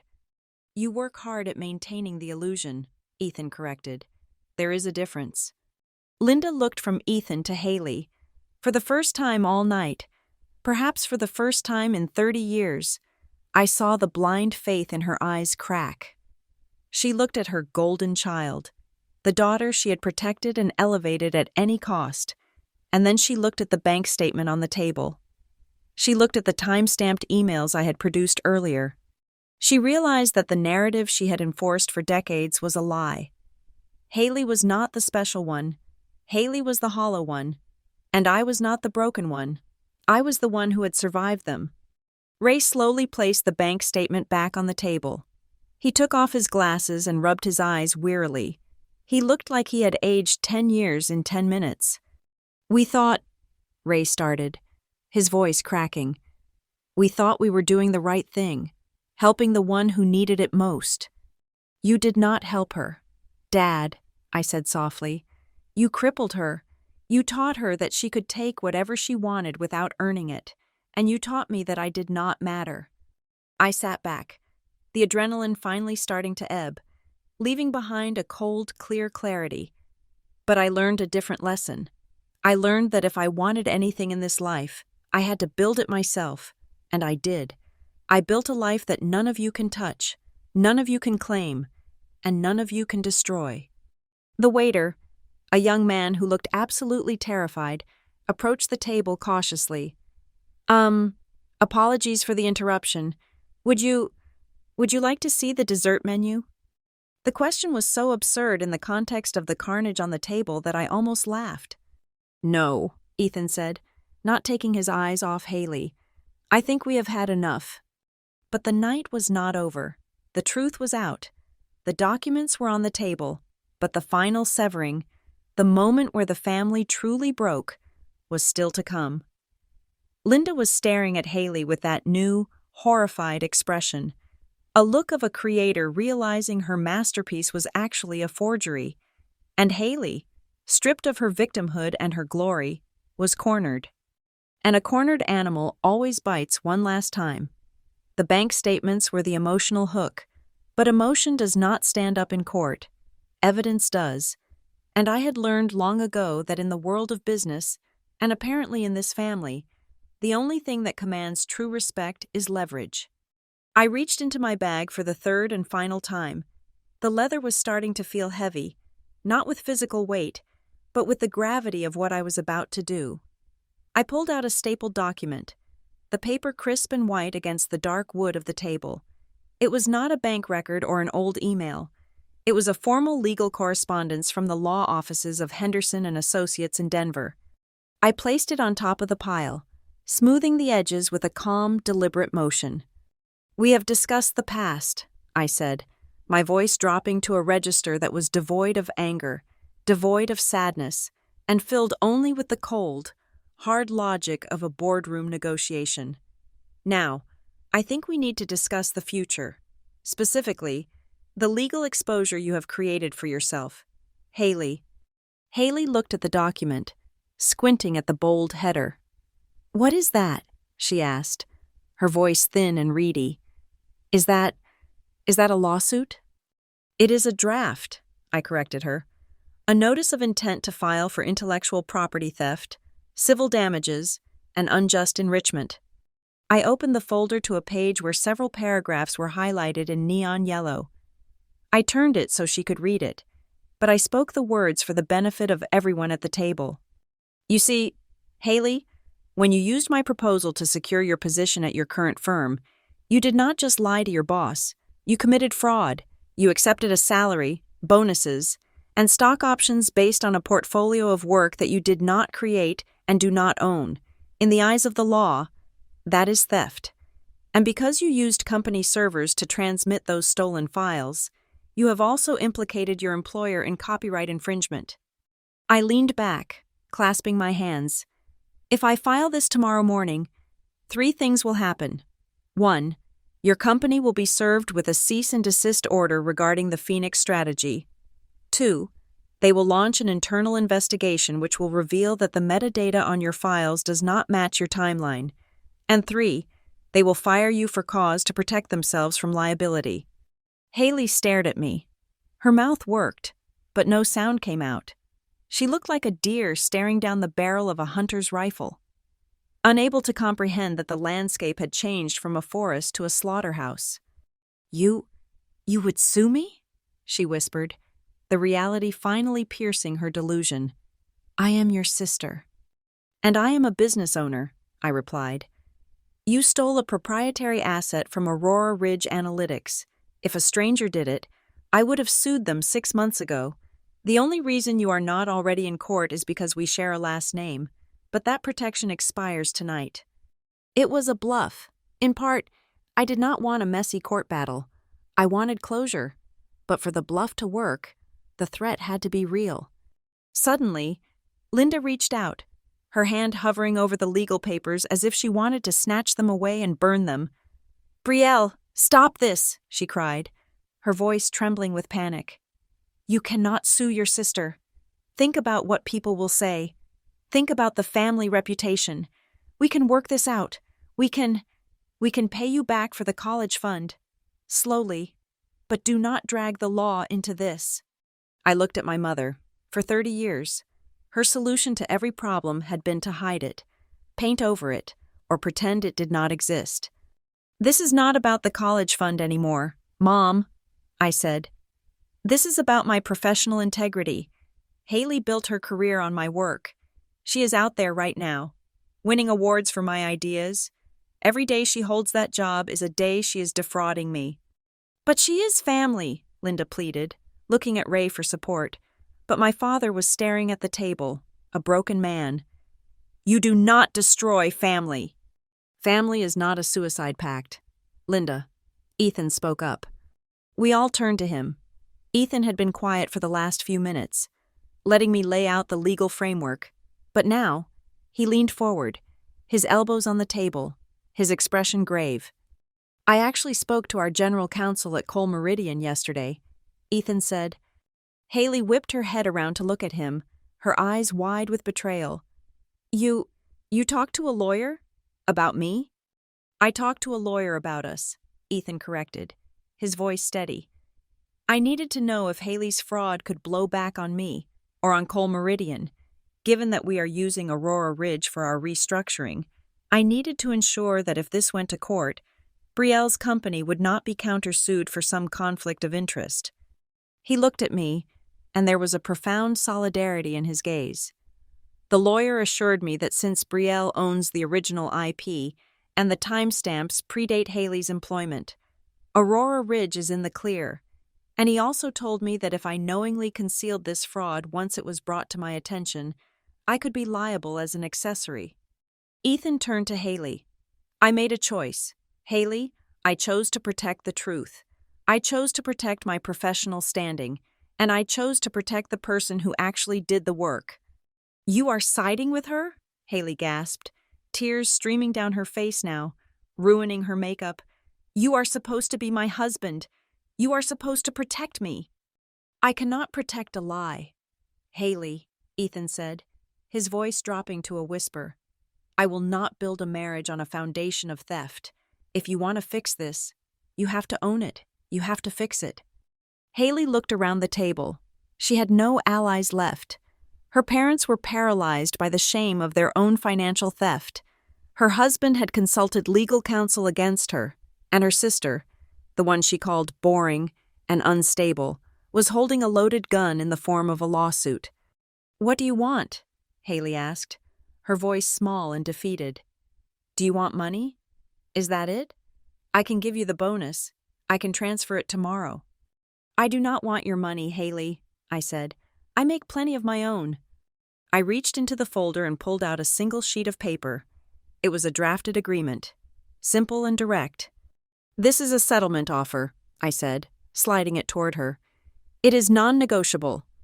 Haley looked at the paper, her hands shaking so hard she could barely hold it. First, I listed the terms, ticking them off on my fingers. You will draft an email to your CEO and your HR director. You will admit that the concept for the Phoenix strategy was not your original work, but was derived from a consultation with Aurora Ridge Analytics. You do not have to say you stole it. You can say it was a failure of attribution, but you will give credit where it is due, officially, in writing, and you will copy me on that email. Haley went pale. They will fire me, she whispered. If I tell them I did not come up with it, they will fire me. That is a risk you should have thought of before you copied my files, I said, offering no sympathy. But frankly, if you are as good at your job as you claim, maybe they will keep you on for execution. If not, well, then you were never qualified for the role in the first place. Second, I continued, we will determine a fair licensing fee for the use of my IP over the last 18 months. You will pay that fee to a charity of my choice. I do not want a cent of it. I want you to write a check to a scholarship fund for underprivileged students who actually need money for college, unlike the fund you stole. Ray flinched at the mention of the college money, but he remained silent. And third, I pointed to the bottom of the page. You will sign this admission of facts. It states that you acknowledge the timeline of events, the source of the proposal, and the misappropriation of family funds 14 years ago. This document will stay in my safe. If you ever try to discredit me again, or if you ever try to rewrite history to make yourself the victim, I will release it to the public. This is blackmail, Haley hissed, though there was no venom left in her, only fear. No, Haley, I said calmly. Blackmail is when you threaten someone to get something you do not deserve. This is a plea deal. You are currently looking at a professional death sentence and a public scandal. I am offering you a way to keep your dignity, keep your freedom, and maybe, if you are lucky, keep your career. But the price is the truth. I cannot do it, Haley sobbed, putting her head in her hands. I cannot tell my boss. I will be a laughingstock. Then I will file the lawsuit at 9 o'clock tomorrow morning, I said, reaching for the papers as if to pack them up. And then it will not just be your boss who knows. It will be the industry trade journals. It will be the court records. It will be Google. I paused, letting the weight of that threat settle on her shoulders. And Ethan will be subpoenaed as a witness, and he has already told you. He will not lie under oath. Haley looked at Ethan. He looked back at her, his face sad but resolute. She is right, Haley, Ethan said softly. If it goes to court, I have to hand over the metadata. I have to testify about what you told me. I will not perjure myself for this. The atmosphere at the table had shifted completely. It was no longer a family argument. It was a transaction. I was the CEO outlining the terms of a merger, and Haley was the insolvent company trying to avoid liquidation. The emotional heat had evaporated, replaced by the chill of absolute reality. Linda, say something, Haley cried, turning to our mother one last time. Tell her she is being cruel. Linda looked at me. She opened her mouth, the old habits rising to the surface, the instinct to smooth things over, to plead for peace, but then she looked at the bank statement still sitting in front of Ray. She looked at the woman I had become, the woman who did not need her money, and did not fear her disapproval. I think, Linda started, her voice shaking. She swallowed hard. I think you should listen to your sister. Haley. Haley gasped. It was the first time in her life that her mother had not swooped in to save her. Mom? Haley whispered. We messed up, Linda said, tears running down her face. We messed up with the money, and we let you think you could do whatever you wanted. But Brielle is right. This isn't a game. I felt a strange sensation in my chest. Not forgiveness. Certainly not that. But a sense of release. The cycle was breaking. The dynamic that had held us in its grip for decades was shattering under the weight of the paperwork on the table. I pushed the pen toward Haley. "You have 24 hours to send the email to your boss," I said. "But the admission? You sign that now, before dessert." Haley looked at the pen. She looked at the contract. She looked at her husband, who offered no lifeline. She looked at her parents, who were drowning in their own shame. Slowly, with a trembling hand, she reached for the pen. The scratching sound of the nib against the paper was the only sound in the restaurant, a harsh, definitive noise that signaled the end of the Haley Cartwright show and the beginning of the real world. The ink on the settlement paper was barely dry before Haley shattered. It was not a graceful breakdown. It was not the kind of cinematic weeping where a single tear rolls down a perfect cheek. This was ugly, visceral, and chaotic. She dropped the pen, her shoulders heaving, and let out a sound that was half sob, half scream. It was the sound of a pressure valve finally blowing after 30 years of accumulating steam. "I just wanted to be enough," Haley wailed, her voice cracking, drawing staring eyes from every corner of the dining room. She did not care anymore. The facade was gone. "Do you think it is easy? Do you think it is easy being the one everyone looks at? From the time I was 5 years old, it was always, Haley is so pretty. Haley is so talented. Haley is going to be the star. You guys put me on this pedestal, and I was terrified every single day that I would fall off." She looked at me, her eyes red and swollen, her mascara streaking down her face in dark, jagged lines. "And you were always just there. You were the quiet one, the smart one, the one who did not need anyone. I hated it. I hated how calm you were. I felt like I had to run a marathon every day just to get the same respect you got for just sitting still." I watched her unravel, and for a fleeting second, I felt a pang of something that resembled pity. I saw the little girl she used to be, the one who would perform dance routines in the living room for hours, desperate for applause, terrified of the silence when the music stopped. I saw how my parents' obsession with her specialness had actually been a cage, trapping her in a cycle of performance and validation. But pity is a dangerous drug. It softens your resolve. It blurs the lines. And tonight, the lines had to be drawn in permanent ink. Understanding why you did it does not excuse that you did it. "Haley," I said. My voice was soft, but it lacked the warmth she was fishing for. "I can understand that you were insecure. I can understand that you felt pressure. But insecurity gives you the right to go to therapy, not the right to steal my intellectual property and my inheritance." "I did not mean to hurt you," she sobbed, grabbing a napkin and shredding it in her hands. I saw your idea, and it was so good, and I was drowning at work. My boss was threatening to cut my team. I panicked. I just borrowed it to save myself. I thought you would not mind because you are always so capable. You can always come up with another idea. I needed that one." "That is exactly the problem," I replied. "You think my capability is a natural resource you can mine whenever you run empty." My father, Ray, cleared his throat. The sound was rough, like gravel grinding together. He had been staring at his hands for a long time, but now he lifted his head. His face was gray, the lines around his eyes deeper than I had ever seen them. He looked at me, and I saw a mixture of shame and a desperate need to rationalize his own failures. "Brielle," Ray started, his voice trembling. I am sorry about the money. I truly am. When we took it, we told ourselves we would pay it back. We really believed that." He reached out across the table, his hand hovering near mine, but he did not touch me.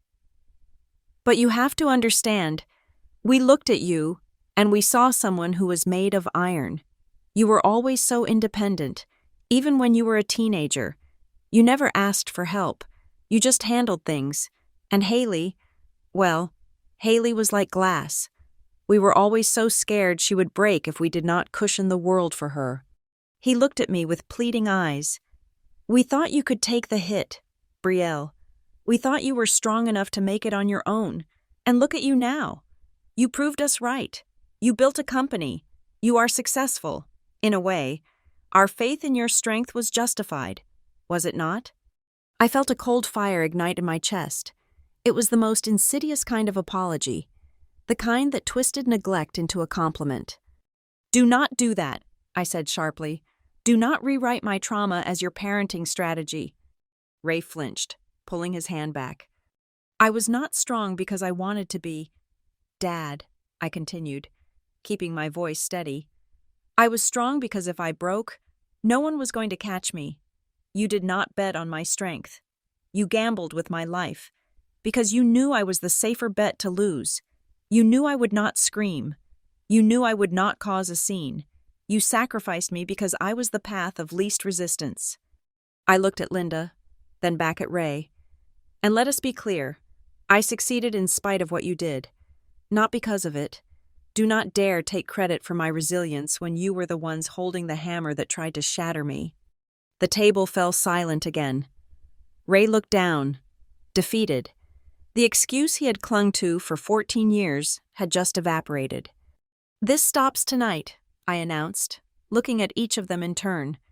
I am setting a boundary. I am done being the supporting character in the Haley show. I am done coming to these dinners where I'm expected to sit quietly and be the foil for her success. I pointed a finger at Haley, who was still sniffling into her shredded napkin. If you want a relationship with me, it happens on my terms. No more mockery, no more passive-aggressive comments about my life, and certainly no more theft. If you treat me like a prop again, I will walk away, and I will not look back.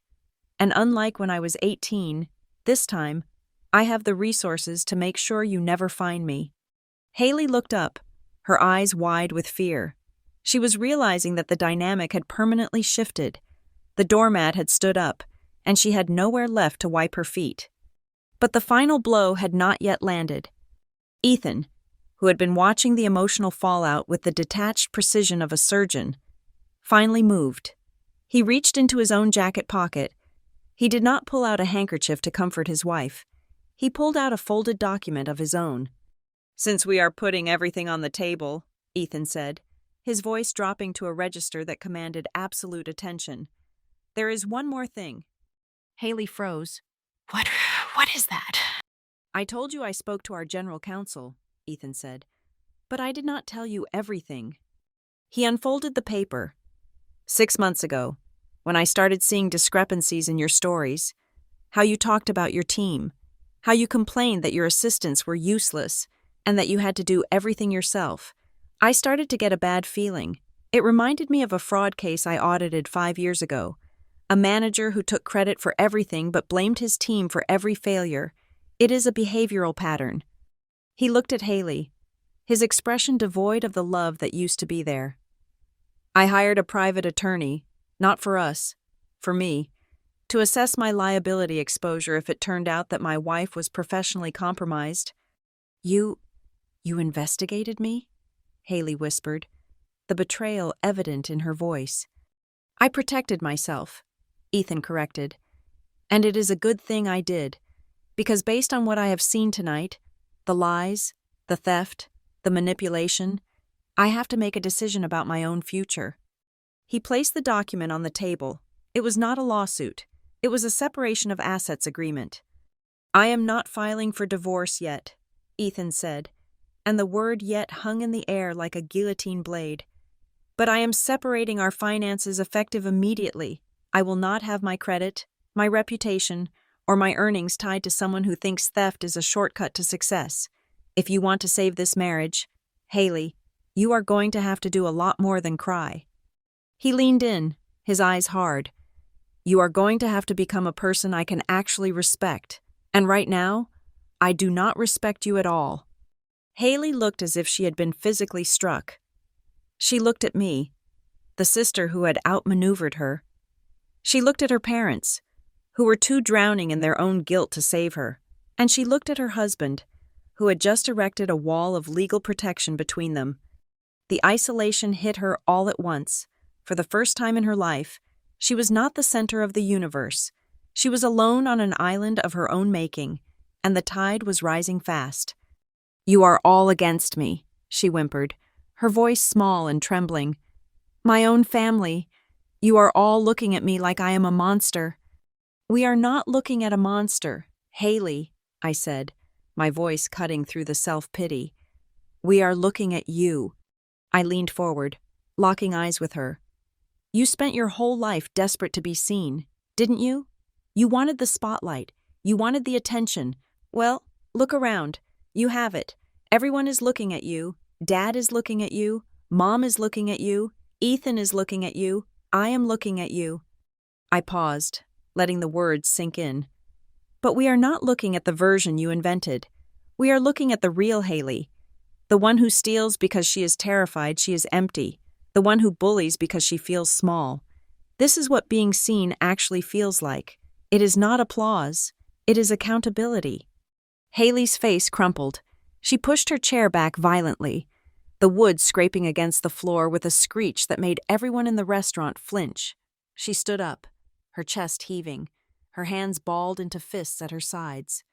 "I am leaving," she announced, though her voice lacked any real power. "I am not staying here to be attacked."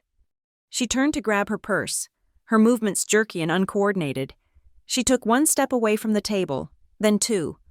But then she stopped. She looked at the door of the restaurant. Outside, the snow was falling harder, swirling in the darkness. It was cold out there. And for the first time, she realized there was no one waiting for her. No parents to chase her and tell her she was right. No husband to drive the car and tell her she was the victim. No sister to silently absorb the blame. If she walked out that door, she was walking out into a world where she had no job, no credibility, and possibly no marriage. She stood there, frozen, her back to us. I saw her shoulders shake. I saw the fight leave her body. Slowly, painfully, Haley turned around. She did not look at us. She looked at the floor, and then, with the heavy, resigned movements of someone who has lost everything, she walked back to her chair and sat down. She sat heavily, collapsing into herself, looking smaller than I had ever seen her. She knew, and we knew, that she could not afford to leave. She had to stay. She had to sit in the ruins she had created and listen to the terms of her surrender. The waiter chose that exact moment to return.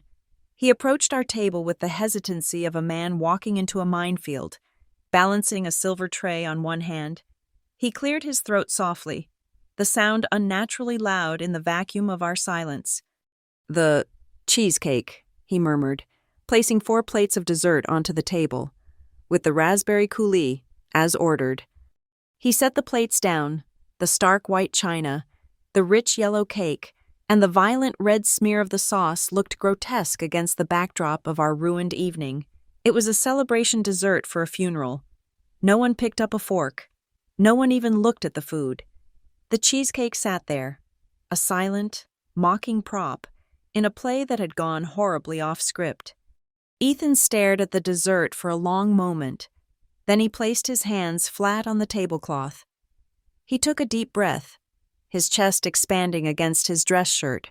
When he spoke, his voice was not angry. It was something far worse. It was exhausted.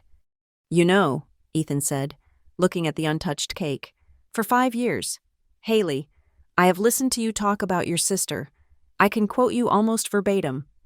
He lifted his head and looked at his wife, who was slumped in her chair, her face a ruin of smeared makeup.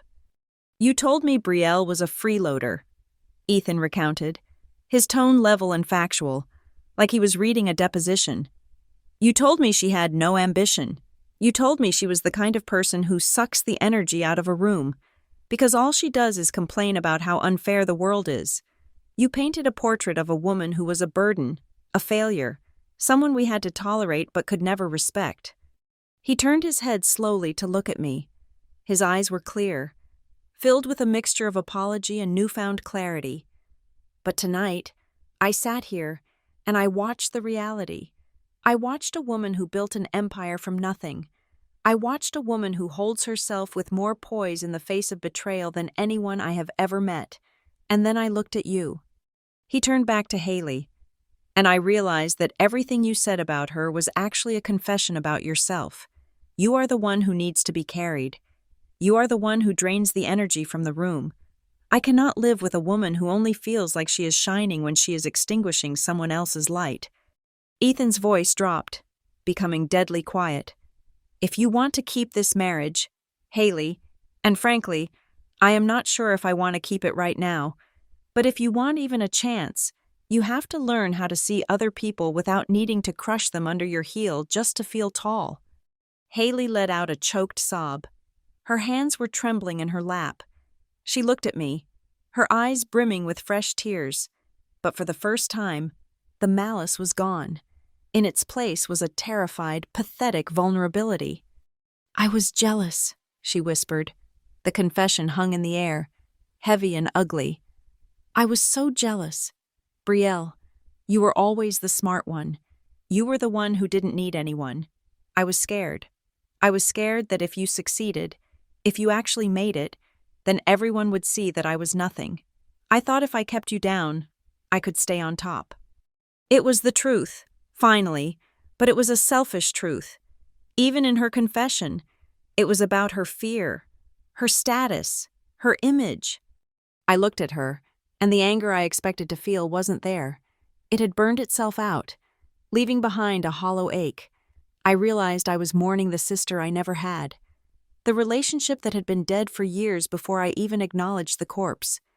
You are wrong about one thing, I said, my voice steady and calm.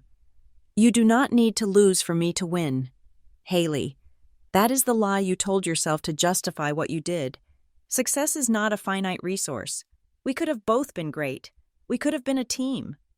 I paused, letting the weight of the lost potential settle over the table. But you chose to steal instead of build, and that is why we are here. I do not need you to fail. I just need you to stop taking what belongs to me. I reached for my purse, the leather cool under my fingers. The time for discussion was over. The time for action had begun. You have 48 hours, I stated clearly, looking Haley in the eye. If I do not receive a copy of an official email sent to your CEO admitting the source of the Phoenix strategy by Friday evening, my lawyer will file the complaint on Monday morning. He has the paperwork ready. He is just waiting for my call. Haley flinched, looking at Ethan for help, but found none. If that happens, Ethan said, his voice firm, I want to be clear about where I stand. If this goes to court, I will be a witness for the plaintiff. I will testify to the dates, the conversations, and the files I saw. Haley gasped, a sound of pure shock. Ethan, you would testify against me? I would testify for the truth. Ethan corrected her. I am not doing it to hurt you. Haley, I am doing it because I refuse to be an accessory to fraud. I refuse to help you lie anymore. Ethan, please, Linda cried out, her maternal instinct finally kicking in to protect her golden child from total collapse. You cannot do that. Think of the scandal. Think of the… Linda. My father's voice cut through the air. It wasn't loud, but it stopped her instantly.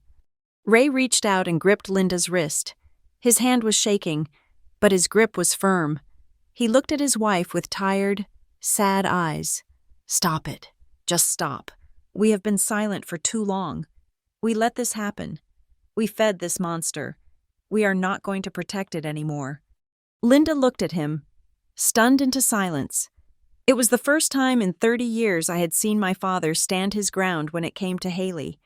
It was too late to save my childhood, but it was just in time to salvage his own conscience. I stood up.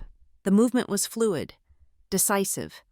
I felt light, unburdened. I shrugged into my coat, buttoning it against the chill I knew waited outside. I will handle the bill, I said. I pulled my black credit card from my wallet, a card with a limit higher than my father's annual pension, and placed it gently on the table next to the uneaten cheesecake. Consider it a parting gift, I said, looking at them one last time. This is the last time I will ever pay for this family's mistakes, and it is the last time I will let the past sit at the table with me. I turned my back on them. I did not wait for a goodbye. I did not wait for another apology. I walked away from the table, my heels clicking rhythmically against the hardwood floor. As I reached the heavy oak doors of the restaurant, I heard the scrape of a chair. "Tonight," I heard Ethan's voice carry across the quiet dining room, addressing the stunned table I had left behind. The person we mocked was the only one who walked out of here with any dignity. I pushed the door open and stepped out into the night. The wind in Minneapolis was biting, a sharp, icy gust that stung my cheeks, but it felt incredible. It felt clean. It felt real. I stood on the sidewalk for a moment, watching the snow swirl under the streetlights. My phone buzzed in my pocket. I pulled it out. A single text message from Ethan. "I will send your lawyer the full file tomorrow morning. You deserve better than us. Good luck, Brielle." I stared at the screen for a second, then slid the phone back into my pocket. I took a deep breath, filling my lungs with the freezing air. For the first time in my life, I was not the supporting character. I was not the foil. I was not the shadow. I looked down the street, where the city lights stretched out into the distance, bright and promising. There was no fairy tale ending waiting for me. There was no magical reconciliation. There was just the cold reality of a severed family and a messy legal battle ahead. But as I hailed a cab, raising my hand high in the air, I realized I was okay with that. I was rewriting the script of my life, and for the first time, I was the one holding the pen. Thank you so much for listening to this story on Lila Revenge Stories. This was an emotional roller coaster, and I would love to know what you think about Brielle's decision in the end. Do you think she should have given Haley a chance, or was she right to walk away? Please leave a comment down below and tell me where you are listening from. I love seeing our community grow from all corners of the world. And if you enjoyed this story, please do not forget to subscribe to the channel, like this video, and smash that hype button so we can share these stories with even more people. Your support means the world to us. See you in the next drama.